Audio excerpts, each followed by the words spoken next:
Buenas tardes a todos. Agradeceros vuestra presencia en esta webinar a través de Semerge en Vivo. Me voy a presentar para quienes no me conozcáis. Soy Antonio Fernández, soy médico de familia. Trabajo aquí en Gijón, en Asturias, en el Centro de Salud de Puerta la Villa.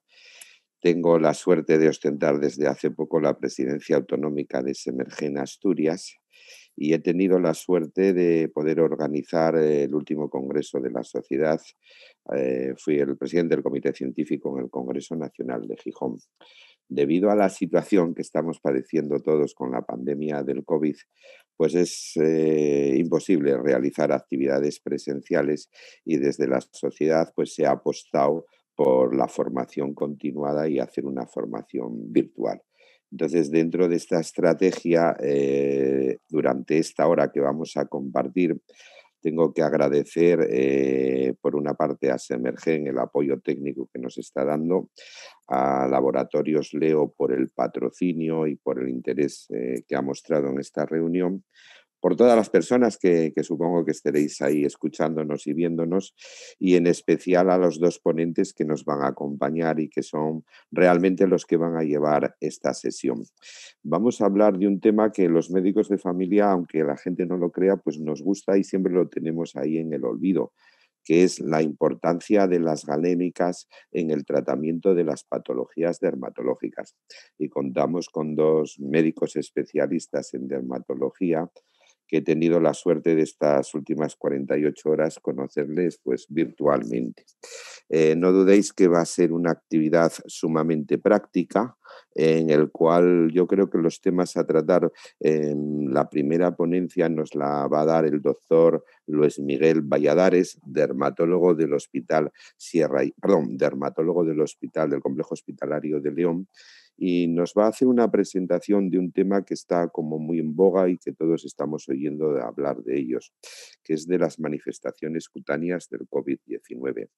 Luismi es un hombre, por lo que yo he podido ver en estos 2 días, muy entusiasta. Me estaba comentando ahora que lleva ya 11 años, aunque le veáis tan joven, pues es un hombre que ya tiene mucha experiencia en la dermatología, que está muy implicado en la docencia, es el responsable de docencia en el Servicio de Dermatología del Hospital de León y aproximadamente pues hablará durante unos 20-25 minutos sobre las manifestaciones cutáneas del COVID-19. Después daremos paso a la doctora Ana María Salas, también dermatóloga, del Hospital de Sierra Llana en Torrelavega, y que tiene como un valor añadido para nosotros, que aparte de ser dermatólogo es médico de familia. En el caso de Ana María, que lo estuvimos hablando, nos va a hablar de la eficacia y la adherencia al tratamiento en las galénicas. Son temas que los médicos de familia habitualmente no tratamos y lo tenemos ahí en el cajón, y es un tema que a lo mejor a los dermatólogos no les da tanta importancia, pero bueno, el que sea una espuma, el que sea una pomada, el que sea una crema, pues los preparados tópicos ya veréis cómo tienen mucha importancia en la adherencia y en la eficacia de los tratamientos. Lo mismo Ana María pues va a tratar sobre este tema durante unos 20-25 minutos, con lo cual entre los dos llenarán los 45 minutos de la webinar. Después haré yo un poco de telonero y haré una mínima presentación que durará muy poco, y yo voy a dar una perspectiva no de la psoriasis, porque les tengo a ellos, sino yo soy médico de familia y soy un paciente con psoriasis, tengo una psoriasis leve, y entonces pues voy a dar mi perspectiva como médico y como paciente, ¿vale? A través del aplicativo, pues las personas que participéis nos podéis hacer preguntas, o mejor dicho, les haréis preguntas a los dermatólogos, y yo como moderador de la webinar, estas preguntas, una vez que acaben sus exposiciones, se las haré llegar. Entonces, bueno, esta es la dinámica que vamos a utilizar en la webinar. Y yo creo que podemos empezar.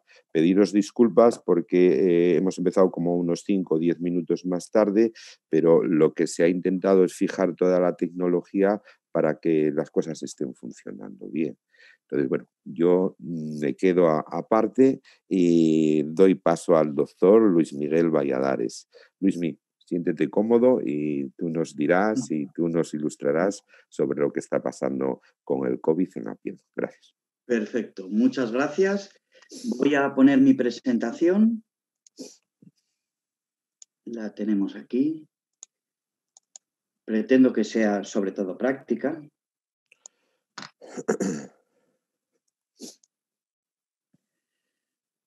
Bueno, pues la tenemos aquí.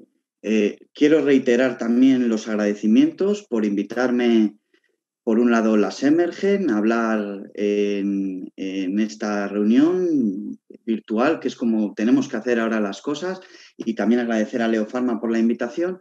Y bueno, quería hablar un poco del tema que está de moda, ¿no? Del COVID-19 y qué papel tiene el dermatólogo y qué ocurre en la piel en estos enfermos del COVID.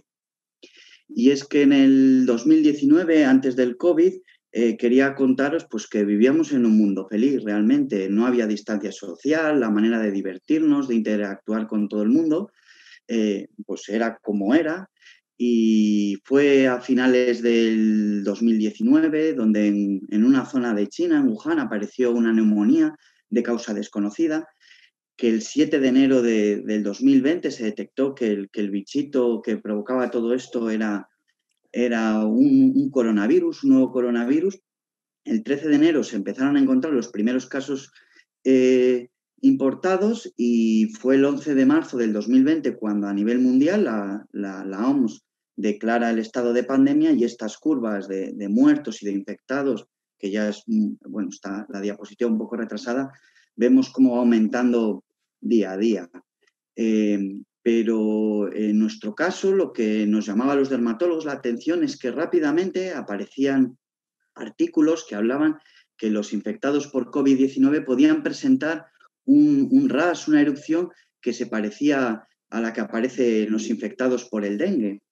Esto también en el artículo del New England Journal, publicado por los médicos del hospital de Wuhan, decían que sí que podía haber cierta afectación dermatológica, pero tampoco daban muchos datos.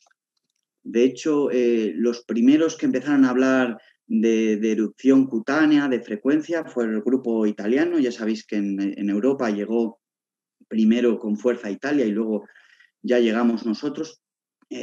Describieron en 18 de 88 pacientes que eran hospitalizados. Realmente esta frecuencia pues está un poco sobreestimada, ¿no? Hablaban de un 20% de frecuencia.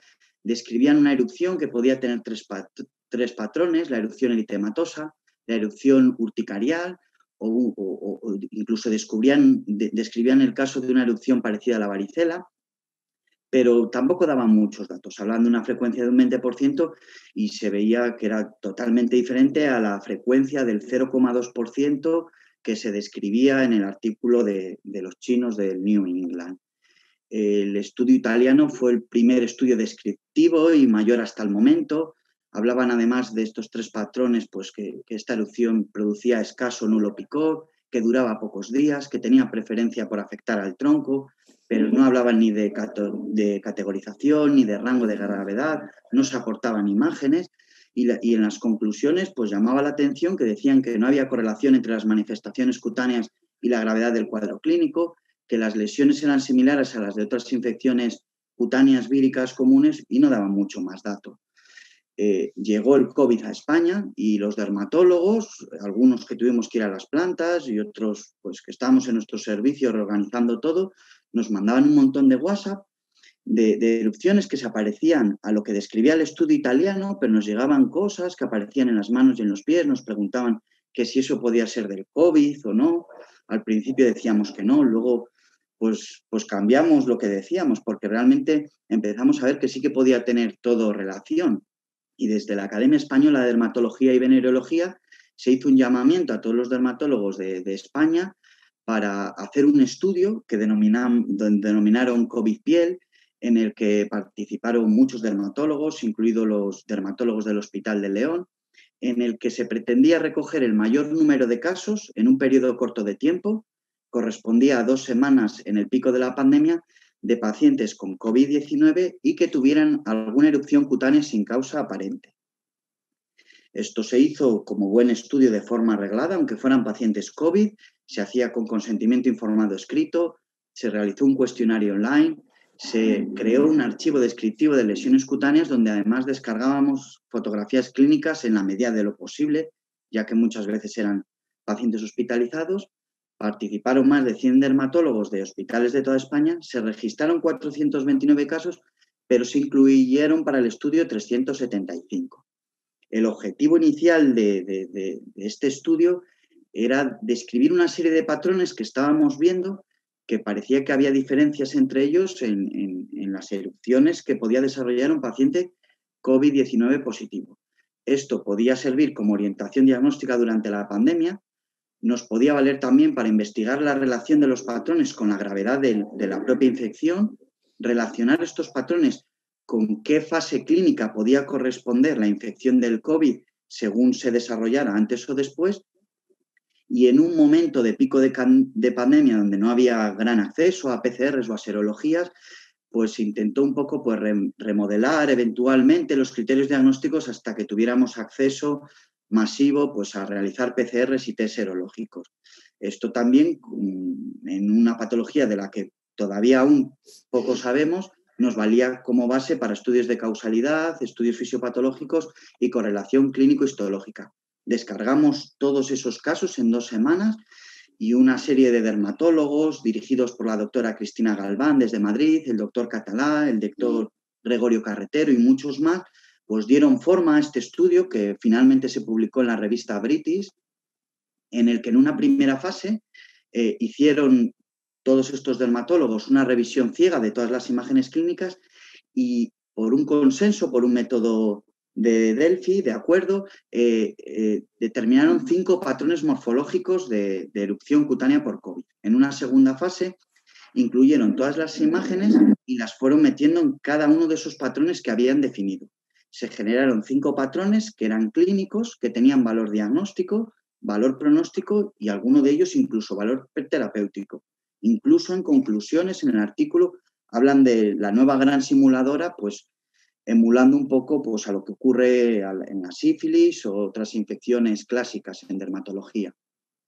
Los 5 patrones que se definieron eran estos: el patrón maculopapuloso, que es el más frecuente, hasta en un 47% de los casos, el patrón urticarial, el patrón vesiculoso, que se parece a la varicela, pero la diferencia es que las lesiones son mucho más monomorfas, el patrón acral de eritema y edema, similar a perniosis o similar a sabañones, que era lo que nos estaban mandando por WhatsApp que no sabíamos, y el último patrón, el patrón libedoide o patrón tipo necrosis, es el patrón menos frecuente, pero es el patrón también más grave, que lo único que nos está indicando en la piel es que están ocurriendo fenómenos oclusivos de enfermedad vascular y que implica per se un mal pronóstico. El patrón, el primero que describieron fue el patrón acral similar a perniosis, lo vimos en el 19% de los pacientes, eran lesiones que aparecían con eritema, edema, a veces púrpura, a veces pústulas, vesiculación, según el momento donde las viéramos. Se distribuía de forma asimétrica, a veces lo veíamos en zonas de apoyo y llamaba bastante la atención. Se parecía a la perniosis clásica o los sabañones de toda la vida. Según el momento que lo viéramos, podíamos ver pequeñas vesículas en los momentos más precoces y si eran zonas más tardías, pues veíamos erosiones y costras. Este patrón afectaba fundamentalmente a niños y a pacientes jóvenes. El 60% de los casos aparecía tras el comienzo de otros síntomas, se consideraba una manifestación tardía de la infección por COVID, estaba asociado a un buen pronóstico en general, las lesiones dolían más que picaban, tenían una duración media de 12 días y el tratamiento fundamentalmente era sintomático, porque desaparecían solas. En el artículo del British de COVID piel incluso muestran 2 hermanos que coinfectados por COVID desarrollan de forma paralela este tipo de lesiones, postulando un cierto carácter genético, pero que todavía no se conoce y no está definido. Con posterioridad, varios artículos de origen asiático, europeo, también españoles, biopsiaron un poco estas lesiones para ver qué estaba ocurriendo. La verdad es que biopsiar a estos pacientes en el momento de pico de pandemia no era fácil, ahora quizás habría más facilidades, y lo que se vio histológicamente era una inflamación linfocítica perivascular, no había trombos, no era una enfermedad como puede ser el patrón que vamos a describir luego al final, y lo que ocurría histológicamente era muy parecido a lo que ocurría en la perniosis clásica. Me llamó mucho la atención un artículo publicado recientemente en los Anales de Pediatría, donde hablan de perniosis del confinamiento, una vieja conocida en el contexto de pandemia, y es que no todo perniosis, no todo sabañón en un niño va a ser una infección por COVID. Ahora, desde luego, está clarísimo que habría que hacer test PCR, test serológico para confirmarlo, ya que estos niños, en el pico de la pandemia, finales de marzo, primeros de abril, pues les obligamos a estar en casa, eran meses fríos, no tenían cole, se quedaban en casa y el propio enfriamiento, pues quedándose viendo la tele o jugando a los videojuegos, pues se podía desencadenar un cuadro de perniosis que nada tuviera que ver con el COVID. El segundo patrón es un patrón muy característico, es el patrón vesiculoso, tipo varicela. Se ve tan solo en el 9% de los casos, pero es bastante característico. Son vesículas monomorfas de pequeño tamaño, de predominio en troncos. Según el momento de la infección pueden ser más erosiones y costras. Si son momentos más precoces, vemos las vesículas sobre una base eritematosa. Afectan a tronco y raíz de extremidades y podíamos ver cierto componente purpúrico de estas lesiones, sobre todo en pacientes ingresados, si estaban tomando antiagregantes o estaban tomando anticoagulantes. En general es como una varicela, pero las lesiones en esta erupción por COVID son mucho más monomorfas. En la varicela del adulto, los dermatólogos lo describen como en cielo estrellado. Vemos lesiones vesiculosas en distintos estadios de evolución. Aquí están todas más o menos de la misma manera. Afecta a edades intermedias. En general aparece antes de otros síntomas o al comienzo. Es una manifestación precoz. Está asociado en general a un pronóstico intermedio. El síntoma más frecuente es el prurito.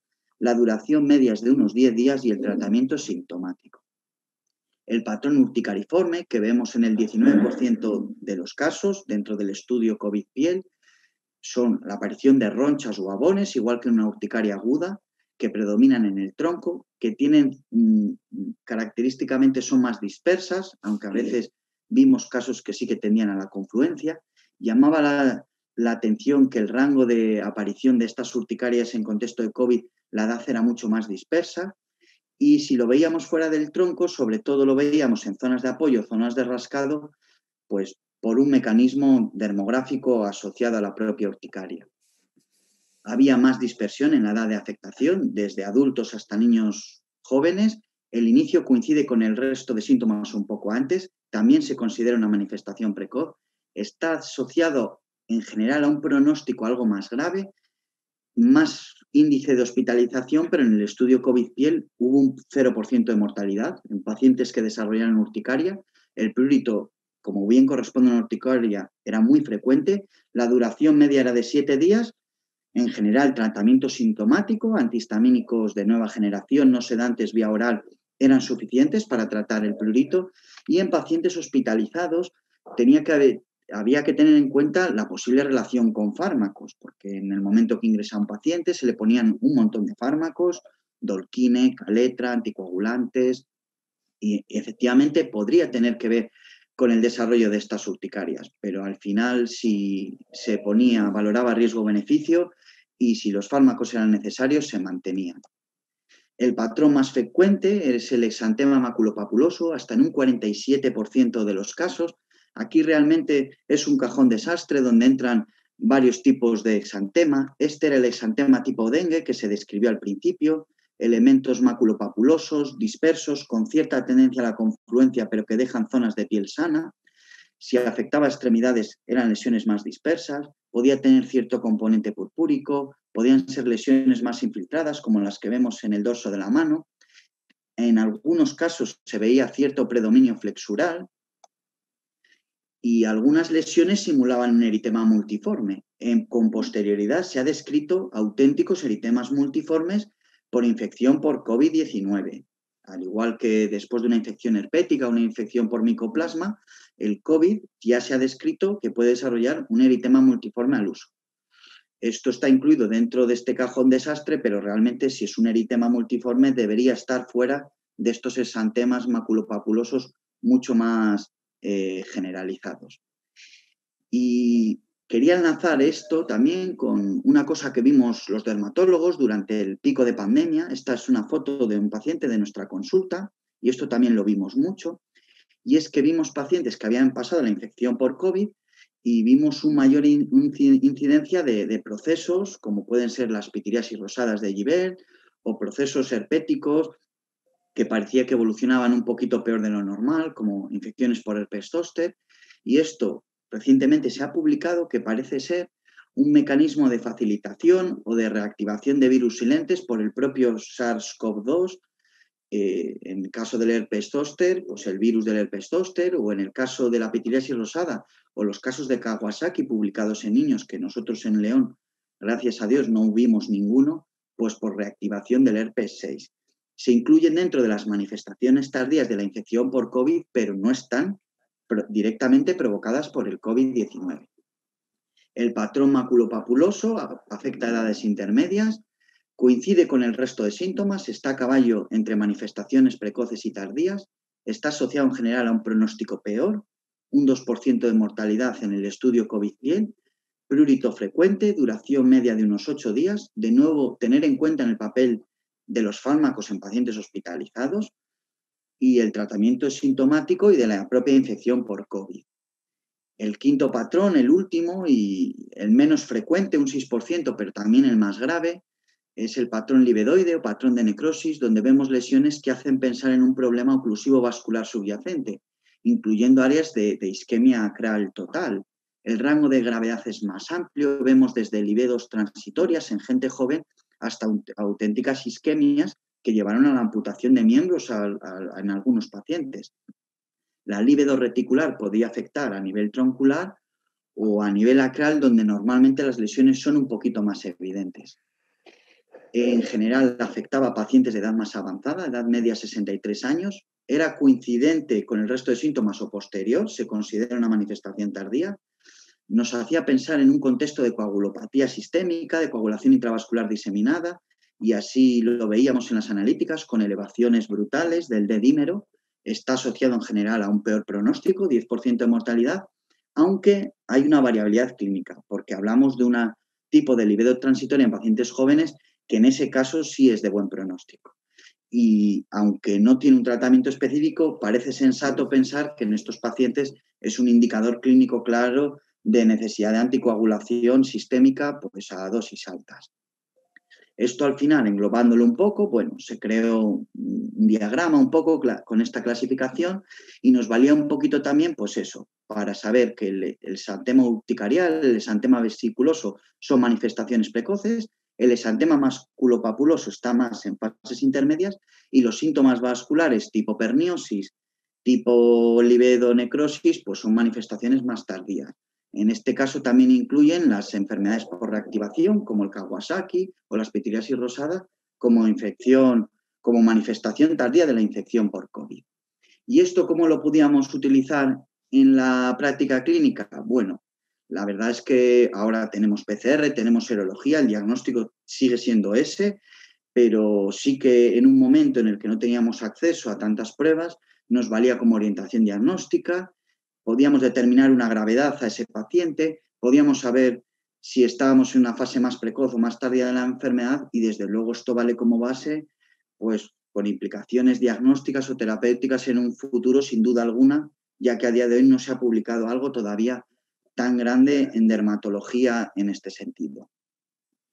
Y simplemente ya estamos acabando, quería contaros pues, que con la pandemia no solo llegaron las manifestaciones cutáneas del COVID, llegó la telemedicina, ha llegado para quedarse y bueno, esto es una diapositiva robada del doctor Moreno que trabaja en Sevilla y le encanta la telederma y casi nos han obligado a ejecutarla. Y seguro que la vamos a tener que utilizar en un futuro. Nos vale para categorizar, para saber lo que es urgente, lo que es preferente, pero podemos ir haciendo una indicación, contacto con médico de familia directamente a través de dispositivos móviles o patología que incluso con una indicación dermatológica correcta se podría hacer desde por teléfono sin necesidad de acudir a consulta. Incluso aplicando la dermatoscopia, que es una técnica que realmente es complicada, compleja, pero con una buena foto, comentándolo directamente con el dermatólogo, se pueden tomar decisiones como enviar este melanoma de forma preferente y que no tenga que estar perdido en listas de espera. Y simplemente quería acabar con esto, quería parafrasear un poco al Principito con lo de que el planeta ha cambiado, pero la labor de los médicos en ella es la misma. Tenemos que seguir colaborando juntos. Seguro que acabaremos con este bicho y que somos fundamentales todos los médicos y que antes o después acabaremos con ello, pero tenemos que tener paciencia, tenemos que colaborar todos. Muchas gracias por vuestra atención y aquí termino yo mi presentación. Le vamos a dar aquí eso, dejar de compartir. Ya está. Pues muchas gracias, Miguel. Supongo que la audiencia nos está escuchando bien y que no está habiendo ningún problema técnico. Que no se hayan dormido. No, que va, yo por lo menos no me he dormido.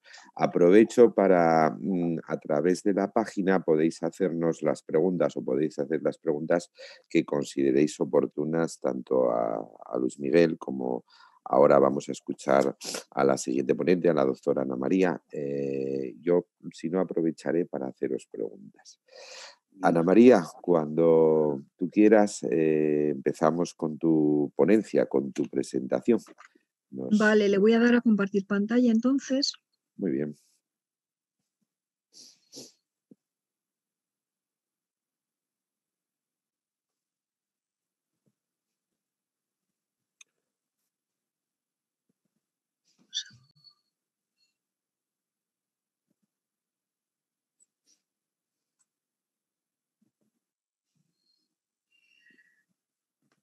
Bueno, pues no sé si se me oye bien. Perfectamente. Vale, pues a mí me han pedido que os comente un poco sobre las galénicas. En principio, antes de hablar de las galénicas, hay que hablar de los excipientes, que son una fracción importante de las fórmulas magistrales, no solamente las que son tópicas, sino todas, las que son orales, las que son inyectables, puesto que permiten administrar sustancias que son farmacológicamente activas y que no pueden manifestarse directamente. Según la Ley 29/2006 de 26 de julio de Garantía de Uso Racional de los Medicamentos y Productos Sanitarios, se define excipiente como aquella materia que, incluida en las formas galénicas, se añade a los principios activos o a sus asociaciones para servirles de vehículo, posibilitar su preparación y estabilidad, modificar sus propiedades organolépticas o determinar las propiedades físico-químicas del medicamento y su biodisponibilidad. La estabilidad y disponibilidad de las fórmulas magistrales depende en gran medida de los excipientes elegidos. El grupo más característico, numeroso y con más tradición dentro de la formulación magistral son las preparaciones tópicas, las nuestras. Bien, lo primero hay que saber que su eficacia depende tanto de la potencia intrínseca del fármaco como de su capacidad para penetrar en la piel. Tradicionalmente siempre se ha considerado que la piel es un compartimento totalmente estanco, pero en realidad sí que hay algunas sustancias que pueden penetrar a través de ella. La absorción percutánea requiere, por tanto, pasar a través del estrato córneo, la epidermis, la dermis papilar y desde la dermis papilar, que es donde empieza a haber vasos sanguíneos, pasa a la circulación sanguínea.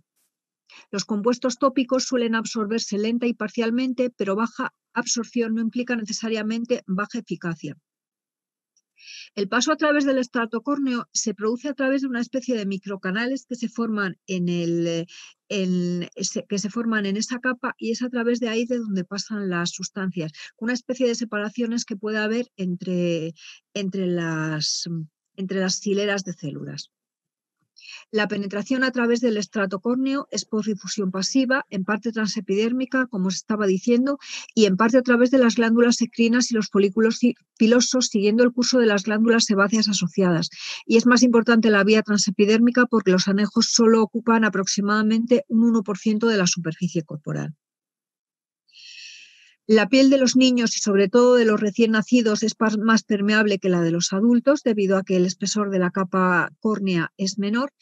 Y eso en teoría, porque luego también es verdad que la gente que es muy, muy mayor, el estrato córneo también se hace más delgado y es más fácil que penetren cosas que a través de la piel de un adulto de mediana edad.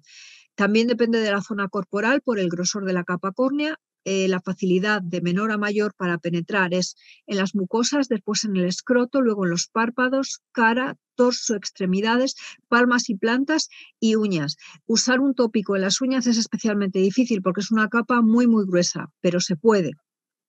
Yo lo uso a veces, por ejemplo, una preparación que lleva clobetasol al 8%, para cuando quiero tratar una psoriasis de uñas, lo formulo en laca de uñas y siempre les tengo que decir a los pacientes, dígale por favor al farmacéutico que no me he equivocado, porque para que os hagáis una idea, el clobetasol en crema o en pomada se usa una concentración del 0,05% hasta el 8% que se necesita para tratar una uña. La hidratación cutánea también aumenta la penetración. Lógicamente, la piel alterada no cumple adecuadamente la función barrera. Un estrato córneo dañado tiene aumentada la absorción a su través, con lo cual no solo está aumentada la absorción, sino que también hay que tener más cuidado con no pasarnos con la dosis que le estamos dando a alguien que tiene la piel alterada. Los solventes, surfactantes y alcoholes lo que hacen es desnaturalizar la capa cornificada y aumentar la penetración, por lo que los fármacos tópicos que los tienen en su composición pueden tener aumentada la absorción, que es lo que pasaría en estos momentos que estamos todos, pero todos, con el puñetero gel hidroalcohólico 50 veces todos los días y nada, y eso daña la capa córnea y hace más fácil que pase cualquier cosa a través de ella. También al aumentar la temperatura de la piel, aumenta la vasodilatación y la difusión pasiva. Y dado que el estrato córneo es lipófilo, es más fácil atravesarlo por un fármaco liposoluble que por un fármaco hidrosoluble.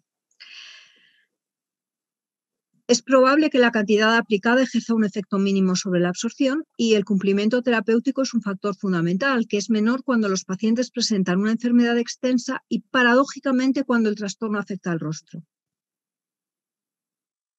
Hay que saber que existe una cosa que se llama taquifilaxia, que es frecuente durante el tratamiento con corticoides tópicos, que es una disminución de la respuesta terapéutica al fármaco cuando se da un periodo prolongado.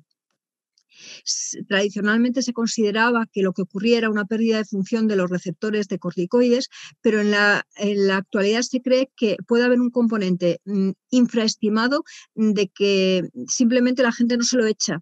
Con lo cual, evidentemente, un tratamiento que la gente no se echa no le va a hacer absolutamente nada. Con lo cual, eso se puede reforzar un poquito el cumplimiento si en vez de decirle a la gente que lo use todos los días, lo usa solo pues, varios días a la semana o los fines de semana, que es lo que se conoce como tratamiento de pulsos. La medicación tópica debe aplicarse a la piel en un vehículo adecuado. Y los vehículos o bases tienen como función principal poner en contacto el fármaco con la piel y aunque suelen ser farmacológicamente inactivos, pueden tener importantes propiedades físicas que alteran la penetración del fármaco. Y luego también a menudo ejercen efectos beneficiosos inespecíficos debido a sus propiedades refrigerantes, protectoras, emolientes, oclusivas o astringentes. A veces les recomiendas a alguien una crema para el picor, por ejemplo, y está contento porque simplemente cuando se la echa solamente por la crema dice, pues es que me refresca. Pues sí. El vehículo puede aumentar o disminuir el grado de hidratación de la piel, que como os comenté antes, la hidratación aumenta la penetración del producto y los excipientes más grasos tienen propiedades oclusivas, lo que aumenta la absorción y son adecuados para fármacos de lipofilia moderada o baja. Los excipientes hidrófilos, como no son oclusivos, no favorecen la penetración, sino que ceden directamente las moléculas al estrato córneo, aumentando su permeabilidad al paso de diferentes fármacos. Por ejemplo, esto ocurre con el propilenglicol, el dimetilsulfóxido, el ácido oleico y linoleico, la urea o el ácido salicílico. ¿Qué galénica escojo? Pues depende con matices del lugar anatómico y de la condición de la piel. En general, una piel inflamada se trata mejor con preparaciones blandas, que es menos probable que irriten, y las erupciones húmedas y exudativas es mejor tratarlas con medicaciones húmedas como lociones o cremas, mientras que la piel seca responde mejor a la acción oclusiva de los ungüentos. La oclusión, que puede ser con una venda o una base grasa, o los dermatólogos usamos mucho cuando recetamos corticoides, plástico, le decimos a la gente que es, aparte de echarse el corticoide, se lo eche por la noche y lo cubra con plástico. Eso aumenta la hidratación y la temperatura del estrato córneo, limita la eliminación del fármaco por roce o por lavado y aumenta la penetración, la cual también se ve facilitada si el producto se usa inmediatamente después del baño. Ocluir, por ejemplo, un corticoide puede multiplicar por 10 la potencia de dicho corticoide. La oclusión también tiene sus problemas porque puede promover una infección, una foliculitis o un acné miliar, y en el caso de los anestésicos tópicos como la lidocaína y la prilocaína, la oclusión acelera la absorción tanto en piel como en circulación sanguínea. Y esto, que parece una tontería, no lo es tanto, porque los anestésicos tópicos, si se echa uno mucha cantidad, pueden llegar a ser muy tóxicos, porque como sabéis, la lidocaína, todos estos, por vía intravenosa pueden provocar arritmias graves. Pues no es el primer caso de alguien que decide hacerse láser para depilarse las dos piernas, se unta bien de la crema en las dos piernas y acaba haciendo una arritmia, y también he descrito algún caso de vasculitis por absorción del producto. La piel con pelo, especialmente el cuero cabelludo, puede tratarse con fármacos formulados en champúes, lociones, geles o espumas. Las propiedades cosméticas del vehículo son muy importantes, especialmente cuando tratamos cara. Y la piel afectada por acné es mejor tratarla con lociones o geles. Yo, de todas formas, cuando me vienen adolescentes con acné, nunca les pongo cortapisas a que se echen crema si quieren o a que se maquillen, porque a veces quieren maquillarse para que no se les vea el acné, con lo cual si se echan algo muy graso en la cara, la liamos, porque los productos grasos en la cara provocan un rebrote de acné. Entonces yo siempre les digo que se echen maquillaje si les da la gana, pero que busquen uno que en el bote ponga oil free o no comedogénico o no graso o libre de grasas. Una de esas cosas y se lo pueden echar. Las formas farmacéuticas de aplicación sobre la piel pueden ser sólidas, semisólidas o líquidas. De consistencia semisólida, son un grupo de preparados farmacéuticos muy heterogéneos, englobados en la denominación genérica de pomadas y caracterizados por una viscosidad superior a la de los líquidos y una consistencia semisólida. Tienen aspecto homogéneo y están constituidos por una base simple o compuesta en la cual se disuelven uno o más principios activos. Las bases pueden ser naturales o sintéticas y estar constituidas por una o varias fases, y la base puede ser hidrófoba o hidrófila. Y entonces es cuando me encontré el problema, que yo no lo sabía, pero cuando se pone uno a estudiar para hacer preparaciones, pues se encuentra con cosas tan graciosas. Pues hay un problema muy importante de nomenclatura. Primero, nosotros manejamos los dermatólogos mucha literatura anglosajona, y de hecho algunos de los por ejemplo, el RUC, que es algo así como la Biblia de la dermatología, ahora el pobrecito está destronado, pero hace muchos años que no se traduce ya al español, entonces todo va en inglés. Entonces, la palabra inglesa ointment puede traducirse como pomada, pero también se puede traducir como ungüento, y en algunos sitios se las da como sinónimos y se considera que ambas tienen un excipiente exclusivamente graso. Y aquí viene el lío, porque el término ungüento no está definido en la farmacopea europea. Sin embargo, yo he buscado información y en los países de Sudamérica dicen que el ungüento es 100% excipiente graso, que la pomada tiene agua en su composición, aunque no más del 20%. En la farmacopea europea, como os digo, el término ungüento no existe, está perdido. Más o menos las pomadas propiamente dichas, lo que diferenciaría una pomada de una crema según la farmacopea europea es que las pomadas tienen solo una base o un excipiente, es decir, tienen una sola fase y en ellas se pueden dispersar sólidos o líquidos. Y habría tres subclases, que son las pomadas hidrófobas o lipófilas, pomadas que absorben agua y pomadas hidrófilas. Las pomadas lipófilas serían las que tradicionalmente se conocen como ungüentos, las más grasas, que solamente pueden absorber pequeñas cantidades de agua. Las bases que se emplean con más frecuencia en su formulación son vaselina, parafina, que también se llama petrolatum en algunos sitios, aceites vegetales, grasas animales, glicéridos sintéticos, ceras y polialquilsiloxanos líquidos. Por ejemplo, el ungüento emulsionante BP tiene la ventaja de ser menos graso, con buenas propiedades solventes y se lava fácil. Los ungüentos tienen la ventaja de que requieren menos conservantes que otros vehículos, ya que como no tienen agua, las bacterias crecen bastante mal en ellos. Las pomadas que absorben agua pueden absorber grandes cantidades de agua y los excipientes son los de las pomadas hidrófobas, pero a los que se incorporan emulgentes tipo water and oil como lanolina, ésteres del sorbitano, monoglicéridos y alcoholes grasos. Las pomadas hidrófilas son preparaciones cuyas bases son miscibles con agua, tales como los polietilenglicoles líquidos y sólidos, que por extensión se llaman macrogoles. En general, las pomadas poseen capacidad oclusiva o emoliente, dificultando la evaporación del agua, y esta propiedad es más acentuada en los ungüentos que en las pomadas hidrófilas. Esto, por ejemplo, tiene su interés cuando se le recomienda una crema hidratante o una hidratante por extensión del tipo que sea a una persona, porque hay gente que lo que hace es darse aceite en las piernas o darse vaselina. Eso es válido también, incluso probablemente la vaselina hidrate bastante bien, lo que pasa que cosméticamente desde luego no es lo mejor del mundo.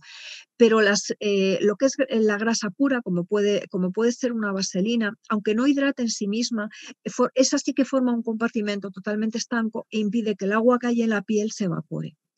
Los ungüentos, como tienen una absorción muy alta y acción oclusiva y emoliente, se prefieren para lesiones crónicas, áreas de piel gruesas como palmas y plantas, dermatosis localizadas y pieles hiperqueratóxicas y liquenificadas. Las pomadas son de absorción alta, capacidad oclusiva media, lubricantes y emolientes. Se indican para lesiones secas o escamosas, crónicas, en piel gruesa como palmas y plantas y pieles secas e hiperqueratóxicas. Como veis, más o menos, puede haber alguna pequeña diferencia, pero se usan básicamente para las mismas cosas.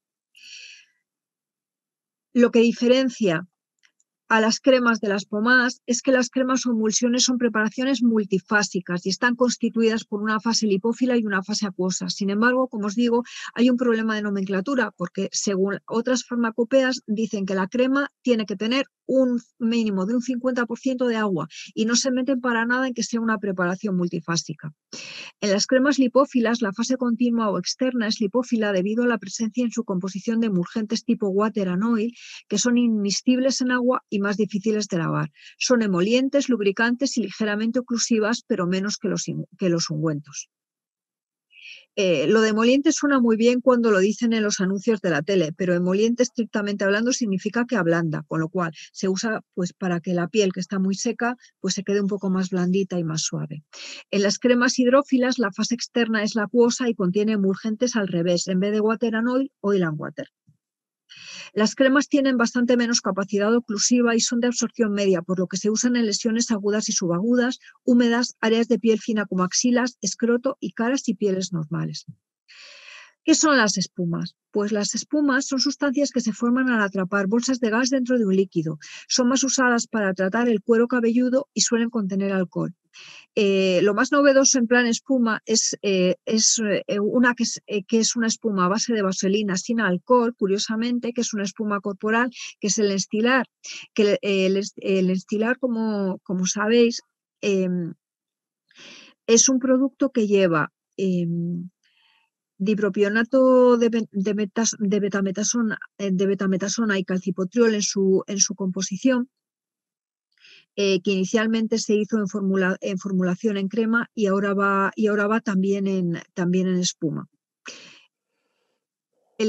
Por ejemplo, esta mezcla es muy curioso porque es muy difícil formularla porque son dos productos que son directamente incompatibles cuando se mezclan, con lo cual de alguna forma hay que separarlos dentro del excipiente o llevar cada uno su propio excipiente, que básicamente es lo que es en este caso. En el caso del Enstylar, lo que ocurre es que los propelentes del envase actúan también como disolventes de los principios activos y cuando se evaporan los dejan completamente disueltos, es decir, que no se forman cristales. Eso se llama supersaturación, con lo cual la biodisponibilidad y la penetración cutáneas son mayores respecto a las pomadas que tienen la misma concentración del producto. Y funciona. Por ejemplo, hay mucha diferencia. En general la gente dice, hay gente que no le gusta el Enstylar, también es verdad, porque dicen que les ensucia mucho la ropa, por ejemplo. Pero el Enstylar, siendo la misma concentración, tiene bastante más potencia que el Daibovet. Y esa diferencia la hace el excipiente, no la hace el producto, porque la concentración del producto es idéntica. Esto ocurre también, por ejemplo, con el Clovate y el Declovan. Ambos, el Clovate y el Declovan, son propionato de clobetasol al 0,05%, pero el Clovate va en crema y el Declovan va en pomada. Hace más la pomada.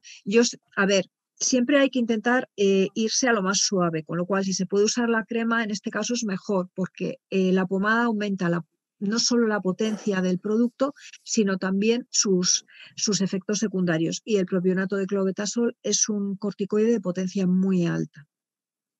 Las formas farmacéuticas sólidas están prácticamente relegadas a higiene y cosmetología, por ejemplo, en las barritas o lapiceros como los que contienen nitrato de plata de acción cáustica y los polvos medicinales que pueden contener sustancias antisépticas o bactericidas para tratamientos superficiales. Los polvos están constituidos por partículas sólidas, libres, secas y más o menos finas, contienen uno o más principios activos, adicionados o no de excipientes, y normalmente se usan por su acción secante, ya que aumentan la evaporación, disminuyen la humedad y evitan la maceración y fricción entre las superficies corporales. El talco, por ejemplo, atenúa la fricción, el almidón atenúa el exceso de humedad. El talco, lo que hoy en día se conoce como polvos de talco, muchas veces en realidad no son talco de verdad, son almidón, porque el talco hay que tener cuidado con él. Ha habido algún caso de accidentes trágicos con niños muy pequeños con el talco. La escasa adherencia cutánea de los polvos hace que se usen casi exclusivamente por razones estéticas e higiénicas, y ocasionalmente se usan, por ejemplo, para liberar fármacos como los antifúngicos en los pies. La mayoría contiene óxido de zinc por sus propiedades antisépticas y de cobertura, talco, compuesto principalmente por silicato de magnesio, por sus propiedades lubricantes y desecantes, además de un estearato para aumentar la adherencia. Como no atraviesan la capa córnea y su acción es superficial, se usan cuando se precisa efecto secante, antiinflamatorio superficial y refrescante. Las pastas son preparaciones semisólidas que contienen una alta proporción de polvo fino como óxido de zinc o almidón que están finamente dispersos en el excipiente. Hay dos clases, que son las pastas protectoras, que son grasa y por lo tanto son poco cosméticas e insolubles en agua, pero su textura permite localizar mejor el sitio de aplicación. Son oclusivas, protectoras e hidratantes, y su consistencia puede ablandarse añadiendo aceites o endurecerse con parafina dura. Por el otro lado, las pastas secantes son mezcla de polvo con líquido, no son grasas, son miscibles en agua y fáciles de aplicar y eliminar. Son secantes y calmantes y se pueden usar con vendajes como vendas con pasta o como vehículos para medicación activa. Son básicamente para lesiones exudativas de tipo agudo y subagudo. Los geles podrían considerarse lociones engrosadas, son preparaciones semisólidas que contienen polímeros de alto peso molecular como carboxipolimetileno, que también se llama carbomero BP o metilcelulosa. Están formados por líquidos gelificados con ayuda de agentes gelificantes. Los geles hidrófobos, como lipogeles u oleogeles, están formados por excipientes como la parafina líquida adicionada de polietileno, aceites grasos gelificados con sílice coloidal o por jabones de aluminio o zinc. Los geles hidrófilos se elaboran con excipientes hidrófilos como el agua, el glicerol, los propilenglicoles, gelificados con sustancias como goma tragacanto, almidón, derivados de la celulosa, polímeros carboxivinílicos, silicatos de magnesio y aluminio. Las lociones y geles son especialmente adecuados para tratar el cuero cabelludo y otras áreas pilosas de la piel, y al dejarlos sobre la piel lo que hacen es secarse y se queda el producto que está disuelto en ellos encima de la piel. Son de absorción media-baja y depositan superficialmente el fármaco, por lo que se usan en lesiones agudas y heridas exudativas, áreas pilosas y cara y para pieles grasas. En las formas farmacéuticas líquidas, los vehículos suelen ser agua, mezclas hidroalcohólicas o aceites. Las lociones son formulaciones líquidas que suelen ser suspensiones simples o soluciones de medicación en agua, alcohol u otros líquidos. Al dejar sobre la piel, el líquido se evapora, dejando una película de medicación sobre la superficie, y algunas suspensiones acuosas de polvo, como la calamina, requieren agitar antes de cada aplicación, porque como se deposita abajo, si no lo agitas, pues no se vuelve a disolver. Las pinturas son preparaciones líquidas, sea acuosas, hidroalcohólicas o alcohólicas. En caso de que sean alcohólicas se llaman tinturas, que suelen aplicarse con una brocha a la piel o mucosas y entonces se evaporan. Los colodiones se meten a veces en esta clase. Los linimentos son preparados líquidos cuyo vehículo es un aceite de viscosidad variable en el que se disuelven o interponen en forma de emulsión water and oil las sustancias medicinales. Lo que se llaman leches dérmicas son emulsiones oil and water de consistencia fluida, pero básicamente donde se usan es en cosmética, sobre todo para quitarse el maquillaje. Y las lociones y fomentos se usan para lesiones agudas y subagudas, lesiones exudativas, áreas pilosas como cuero cabelludo, barba, pubis, axilas y cara, y para pieles grasas. Los colodiones, por ejemplo, el colodión flexible, son preparaciones líquidas que contienen el nitrato de celulosa en solvente orgánico. Se evaporan rápidamente para dejar una película flexible que puede mantener fármacos en contacto con la piel. Básicamente se usan para tratar verrugas y también se pueden usar como protectores para sellar abrasiones y cortes menores. Son fáciles de aplicar y repelen el agua, aunque son inflamables. Las microesponjas usan esferas porosas que son típicamente de 10 a 25 micras de diámetro para formar un reservorio lleno del fármaco.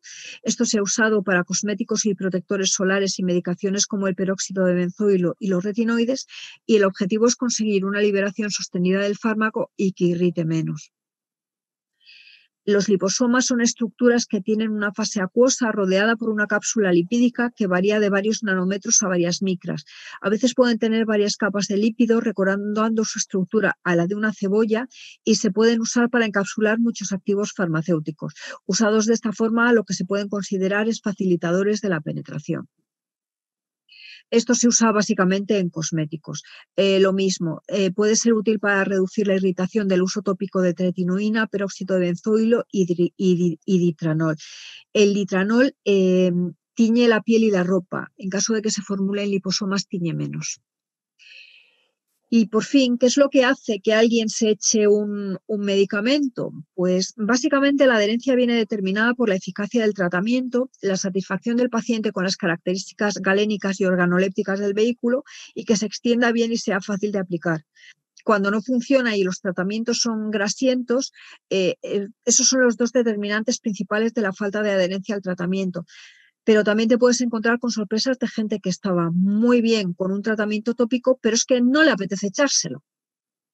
La corticofobia empeora el cumplimiento, lo mismo que un producto que irrite, el miedo a posibles efectos secundarios. Yo lo de la corticofobia cada vez lo llevo peor, porque normalmente la gente que tiene corticofobia no sabe darte una explicación de cuál es el problema.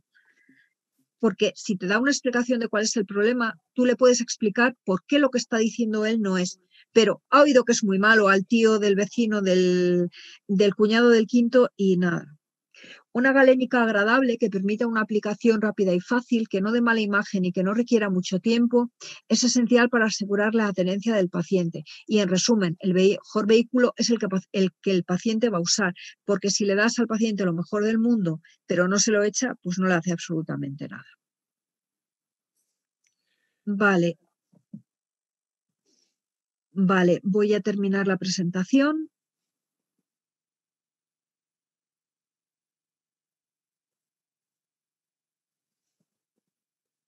Ahí. Pues muchas gracias, Ana María. La verdad que vamos bien de tiempo.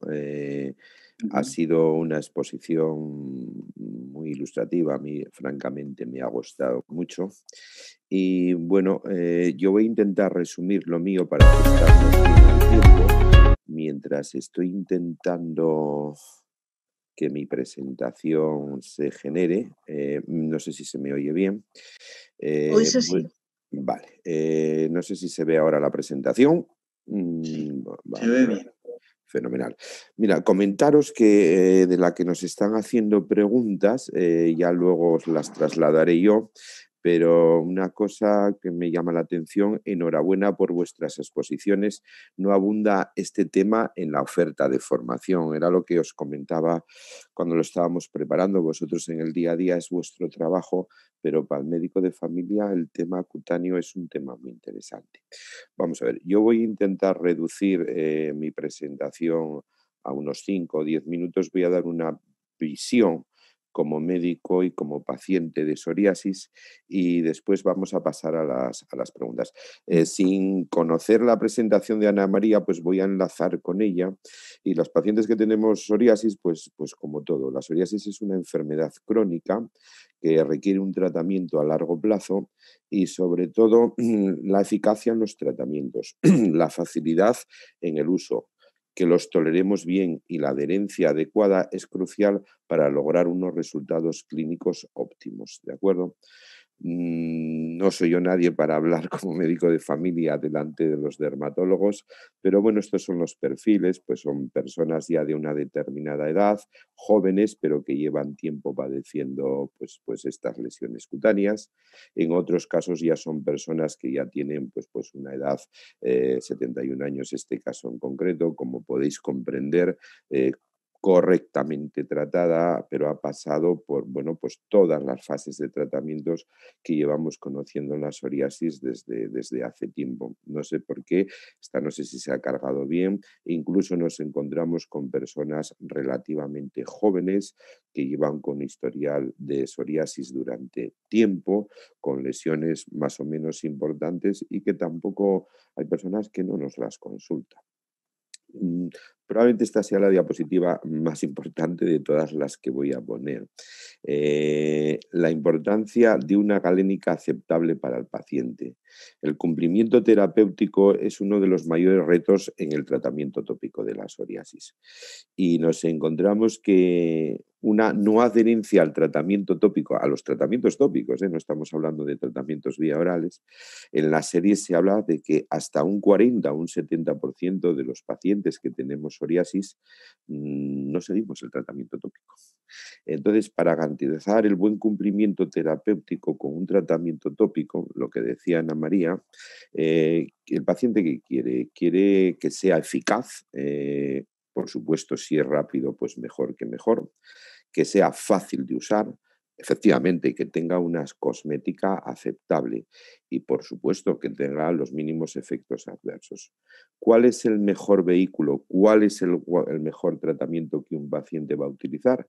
Pues va a ser el que mejor le siente. Lo dice uno por propia iniciativa. Que es verdad que, bueno, ha habido o está habiendo mucha innovación terapéutica en tratamientos tópicos, que tienen buen perfil de seguridad, que ves que tienes más eficaz a la hora de secar esas lesiones y que es cómodo y es fácil de aplicar.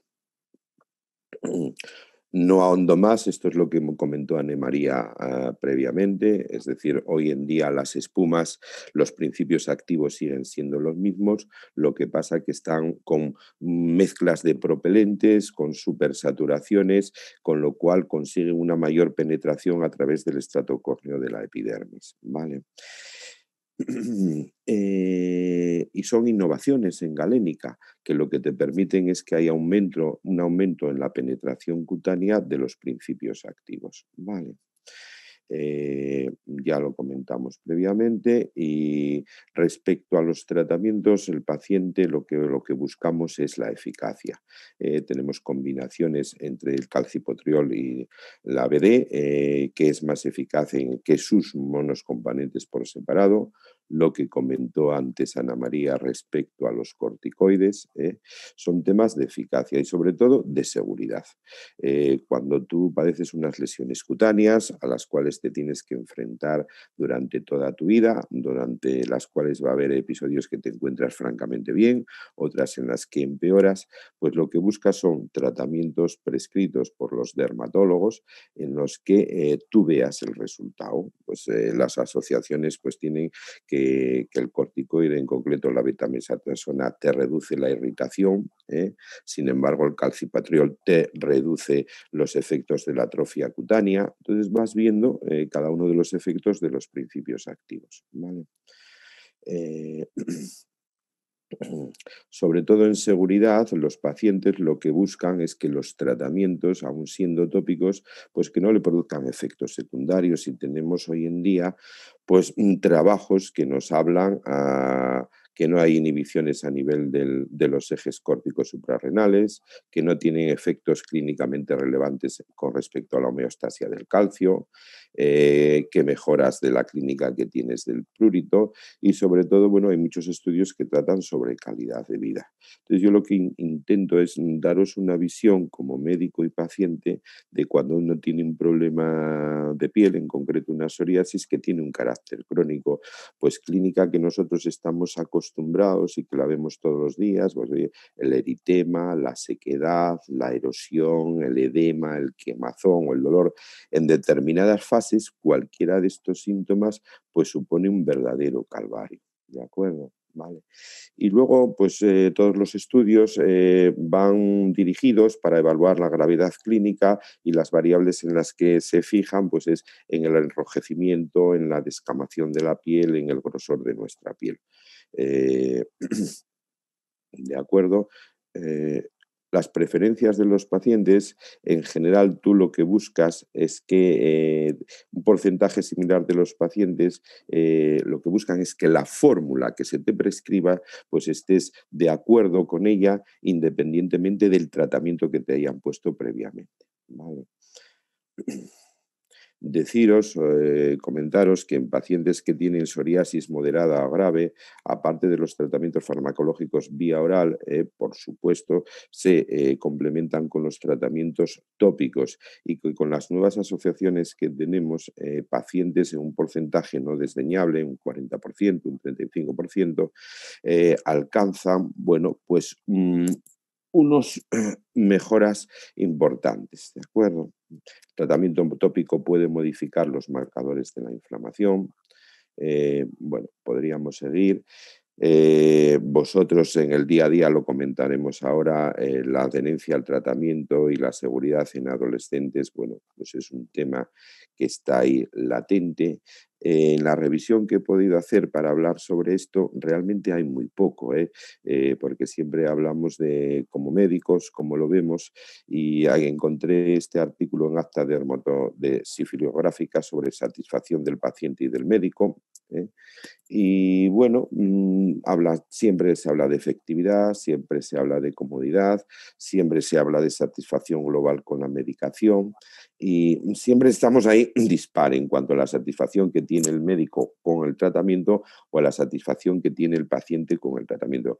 Yo lo que os quiero transmitir que es muy distinto el prisma o la perspectiva cuando tienes un problema de salud y a la vez eres médico o paciente, ¿vale? Poco más voy a hablar, ya se habló del cuero cabelludo, ya se habló de las uñas, la afectación de la psoriasis en las uñas. Bien, eh, y calidad de vida. De las revisiones que he hecho, he encontrado que, bueno, que la asociación espuma hoy en día puede ser considerada como un nuevo gold estándar en la terapia tópica para los pacientes con psoriasis en placas. Y me voy a quedar aquí porque yo creo que lo más atractivo a partir de ahora será lo que hablemos entre nosotros.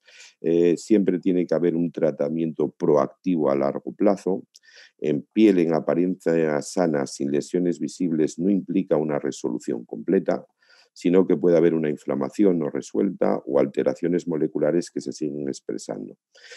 Parece ser que los tratamientos, en concreto la asociación, pues lo que busca es una acción antiinflamatoria, modulando por la vía de la TNF y las interleuquinas, y el objetivo es que el paciente esté libre de recaídas y la justificación de un manejo proactivo a lo largo de la psoriasis. Yo lo voy a dejar aquí porque tampoco tengo más que ahondar. Decir que la innovación en los tratamientos tópicos se puede conseguir a través de la reformulación de los principios activos conocidos, que una alternativa real es la asociación en espuma, que la espuma parece ser que es más eficaz que corticoides potentes y clobetasol, manteniendo un perfil de seguridad aceptable, que no afecta al eje hipotalámico ni a la homeostasis y que se puede utilizar en localizaciones especiales, como habéis comentado previamente, como el cuero cabelludo, palmas o plantas de las pies. Aquí lo voy a dejar y si os parece empezamos en el turno de preguntas porque ya estamos fuera de tiempo. ¿Se me oye bien? Sí, bien, Vale. bien. Mira, Luis Miguel, doctor Valladares, hay una pregunta que nos dice, ¿no crees que la telemedicina es más una labor de entendimiento entre primaria y especializada, ya que la imposición por parte de algún responsable parece que no convence o no llega de la manera adecuada. Sin la más mínima duda va a llegar, así que más vale que nos pongamos las pilas todos. Voy a intentar disculpar por la rapidez en mi exposición, pero yo creo que es mucho más interesante lo que va a surgir a partir de ahora. Bien. Bueno, no hablaba de telemedicina, pero claro, como lo puse en la diapositiva, está claro. Yo una cosa que me molesta ahora es que ahora corre prisa la telemedicina, la telederma. Hemos tenido un montón de tiempo para montarlo, para que nos preguntaran a vosotros, a nosotros, cómo hacerla. Pero aquí, como lo que interesaba era sacar listas de espera y ver gente, y ahora con la situación actual, pues corre mucha prisa. Y hacerse la foto en el periódico, no te olvides de Y eso. hacerse la foto en el periódico. La foto sí. en el periódico. Que aquí lo podemos decir perfectamente, está clarísimo. Esto, antes de correr prisa, de implantarlo ahora de la manera que lo quieren hacer, nosotros trabajamos con un programa informático que se llama Jimena, quieren que aparezca ahí la foto, pero no han dicho cómo, tampoco hay el material adecuado ni en vuestras consultas para hacerlo, ni en nuestras consultas para verlo. Y sobre todo, que si se va a hacer telemedicina hay que dedicarle el tiempo que corresponde a la telemedicina, no hacerlo pues cuando acabes la consulta te ves unas fotitos al final de la mañana. No, esto está clarísimo. Esto no habrá escuchándonos ni ningún director médico ni ningún gerente, pero antes Tengo de... cara de estar preocupada. Claro. Que me oigan. Es que hay que preguntarnos cómo lo queremos hacer, coordinadores de centro de salud con dermatólogos, con jefe de servicio, con igual 2 o 3 personas responsables del servicio que se puedan un poco responsabilizar esto y organizarlo. Esto nos lo quieren implantar, quieren hacerlo ya porque corre mucha prisa y queda muy bonito para la foto, pero la realidad es que, por ejemplo, nosotros en León no está funcionando la telemedicina y sí que hay interés por nuestra parte, pero en el momento que entra por un oído y sale por el otro, ya se acabó. Yo sé que en otros hospitales está funcionando bien, lo que os comentaba en Sevilla, el doctor Moreno, en el Virgen de la Macarena, en Virgen del Rocío, está funcionando bien, en hospitales de Madrid también, pero en hospitales más pequeñitos, donde esto todavía es ciencia ficción. Llegará, se nos deberá preguntar a todos cómo lo queremos hacer, a vosotros y a nosotros, y llegará, pero la situación actual es esta. Ahora me ofrecen hablar de telemedicina y no hablo porque se me cae la cara de vergüenza de decir lo que estamos haciendo. Entonces, no sé. Igual dentro de un año podemos hablar de esto y os podré dar más datos, pero la realidad es que ahora no funciona. Ana María, ¿quieres dar tu opinión? Sí, lo nuestro básicamente fue así. Yo trabajo en un hospital comarcal y somos 4 dermatólogas y las 4 dijimos que ninguna quiere dermatología. Y claro, ninguna quiere teledermatología. Y entonces yo llegó un momento en que le dije a la directora médica, que la debo de tener muy harta, digo, mira, yo solo voy a hacerlo si me obligas. Digo, porque vamos a ver, ya es difícil diagnosticar en 3 dimensiones como para diagnosticar en 2. Y sobre todo la responsabilidad legal, porque si yo me equivoco con una foto, ¿qué clase de responsabilidad legal? O sea, la misma que viéndolo en vivo y en directo, con el agravante de que en mi hospital en estos momentos tenemos 14 días de lista de espera. ¿Tiene algún sentido hacer teledermatología con 14 días de lista de espera? Pues eso ha sido el COVID, que nos ha mejorado la lista de espera mogollón. Pero además el problema es que nos obligaron y entonces mandan a unos centros de salud seleccionados cámaras de fotos para que ellos saquen fotos. La calidad de las fotos que nos enviaba eran ínfimas. Se han debido de gastar un pastizal en comprar esas cámaras que no sirven, porque son cámaras que no son capaces de acercarse lo suficiente para sacar con nitidez una foto de una lesión y que se vea lo que es la lesión. O sea, nos mandan unas cosas rosas borrosas, marrones borrosas, que uno dice, esta cosa borrosa creo que podría ser una queratosis seborreica, pero claro, como que no. Aprovecho y seguimos porque el tiempo se nos va consumiendo. Aquí hay una pregunta más técnica. Dice, para tratar una lesión pápuloeritematosa y pruriginosa que creemos de causa alérgica, a veces decidimos utilizar un corticoide de manera empírica. En general, ¿debemos utilizar una pomada o una crema? lesión papuloeritematosa y pruriginosa que creen que es de causa alérgica y se plantean utilizar un corticoide de manera empírica. En general, ¿debemos utilizar una pomada o una crema? Depende de la lesión. Yo creo que básicamente si la lesión tiende a ser un poco más escamosa y la piel parece un poco más acartonada, por así decirlo, yo tendería a dar pomada, pero si la piel parece normal y no es demasiado escamosa, tendería a dar crema. Perfecto. Yo de todas formas, en general uso más cremas que pomadas, pero claro, es que no todos los casos son iguales, evidentemente. Correcto. Luismi, casi que te la lanzo a ti, no por nada, ¿eh? Hay otra pregunta que dice, ¿hay una relación entre el COVID y la caída del pelo en los pacientes? Bueno, pues a día de hoy todavía no es certero. Parece ser que sí. Nosotros cuando nos lo comentaron, nos llegaron volantes de interconsulta, paciente con infección COVID pasada, comenta alopecia, nosotros lo achacábamos a un efluvio en el contexto de una infección vírica, pues que además tiene cierta afectación pues en el estado general, que pierdes apetito, dejas de comer, el confinamiento en sí también pudo influir, pero parece ser que sí que puede tener cierto valor el propio COVID en su mecanismo de acción en que pueda producir, siempre por un mecanismo de fluvio en telógeno, desprendimiento de cabello en el contexto de un proceso infeccioso que es recuperable, pero bueno, que si es muy llamativo lo tratamos. Pero no me he revisado el tema como está a día de hoy. Parece ser que sí.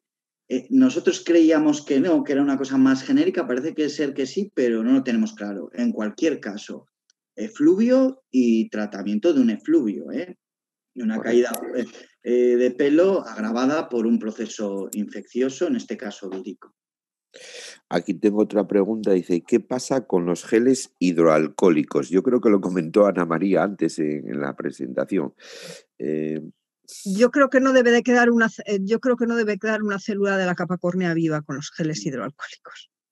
De todas formas, y esto sí se sabe, si en vez de usar gel hidroalcohólico nos laváramos las manos, el daño acumulativo de la piel es bastante mayor con el lavado con jabón que con el gel hidroalcohólico. Y eso se sabe, ¿eh? O sea Bueno, que... ese yo creo que podría ser un mensaje de esta webinar, es decir, que desde el punto de vista dermatológico, el lavado de la mano con jabón, podríamos decir que es superior al de uso con geles hidroalcohólicos. El daño a la piel es mayor. Correcto. A ver,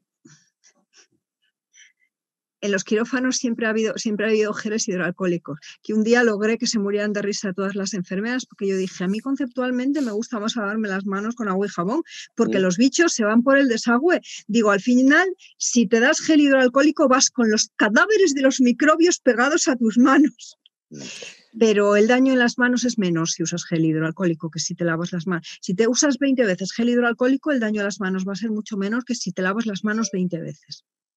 Correcto. De hecho, no sé tú, Luis, mi seguro que ves mogollón de gente que yo los veo con eczema de manos porque se lavan las manos 50 veces al día. 50, sí. Y eso antes y con el COVID, por el lavado Antes de del manos. COVID, antes del COVID. Y es un eczema irritativo, o sea, no es que me da alergia al jabón, no, es que estás machacando la capa córnea. Está claro, sí. Claro, también tiene que ver frecuencias, productos que utilizas, pero sí, como mensaje. Y que el agua esté fría. También, cuando el agua esté fría, mucho peor. Tengo aquí otro tema. ¿Qué opinión tenéis sobre los pegamentos que se utilizan en heridas? Vamos a ver, en los servicios de urgencias, tanto de hospitales como de centros de salud, aparte de la sutura de toda la vida, de las tiras de aproximación, están llegando pegamentos que vienen preparados, entonces es como unos kits y tú echas un pegamento por las líneas de separación de las heridas y hace un efecto, pues bueno, de pegamento. Entonces, Yo bueno, les digo a mis pacientes que se echen Loctit en las grietas, con eso te lo digo todo. Luis, me has puesto cara rara. No, es que los pegamentos no los uso de forma rutinaria, no sé porque no tengo experiencia en el uso. No, yo tampoco, pero los pegamentos que se usan en urgencias son suele ser 5 cianoacrilato y el Loctite y demás hierbas es 8 cianoacrilato, que de hecho surgió así. Me parece que es una cosa de los americanos en la guerra que lo intentaron ver a ver si podían pegar las heridas a toda prisa para poder seguir en otras cosas. No se pueden usar cuando la herida es muy profunda porque pueden hacer granulomas si la herida es muy profunda, pero si coges los bordes de una herida, los abocas y les echas el pegamento, si no es la herida muy profunda, queda mejor porque no tienes que coser. Preguntan, en esta segunda fase, ¿estáis viendo un incremento de manifestaciones cutáneas en probable relación con el COVID? Vamos a ver, yo creo, perdona, ¿cómo os están llegando a vosotros los pacientes con posibles lesiones cutáneas sobre COVID? Tú me dices que vosotros tenéis unas listas de espera de 15 días, que pero curiosamente yo no he visto ni un solo COVID. No me ha llegado ni uno. No te ha llegado ninguno. Ni uno. Yo creo que los ha visto todos una compañera mía, que se los ha citado ella misma. Vale. Pero a mí no me ha llegado ni uno, no puedo decirte. Vale. Y en vuestro caso, Luis, me quiero decir que cuando se os deriva un paciente con unas lesiones cutáneas con sospecha, pues ya lleva una PCR, no lo sé. Claro, pero la mayoría desaparecen en 8, 10, 14 días. Por consulta no las vemos fundamentalmente por hoja de interconsulta en pacientes hospitalizados o personal de la casa, que oye, que me estoy pendiente de una PCR, me ha salido esto, digo, pues date, y le pones eso, pues tratamiento sintomático, lo citas en 1 semana y media, 2 semanas, pero porque es de la casa o a través de salud laboral. La mayoría los hemos visto por hospitalizados mediante interconsulta. Y yo tengo hasta ahora, claro, todavía no es pronto, pero no estoy viendo yo ahora, estamos viendo menos que en el pico de pandemia. En el pico de pandemia vimos un par de erupciones tipo varicela, exantemas maculopapulosos. Yo con otra compañera vimos 4 o 5, al móvil de tipo Sabañón vimos unos cuantos. Los tipo isquemia, pues le llegaban a vascular, porque muchos sí que amputaban, y hablando con los compañeros de vascular, pues nos comentaron en varios casos. Pero yo ahora mismo no tengo sensación de que hay, al contrario, creo que hay menos que en la primera, pero no lo sé. Igual es pronto todavía, ¿eh? Ella es una pregunta mía hacia los dos. ¿Consideráis que los médicos de familia tenemos que tener una mayor formación en temas cutáneos? O os hago la pregunta de otra manera. ¿Las derivaciones que os hacemos veis que están hechas de forma correcta o que necesitamos una mayor formación continuada en lesiones cutáneas? Lo digo con todo el cariño y con todo el respeto hacia los médicos de familia, ¿eh? Sí, por supuesto. Nosotros intentamos hacer bastante formación en centro de salud, y nosotros, que ahora somos muchos y hay gente joven, estamos bastante dispuestos. Yo no me quejo para nada en las derivaciones.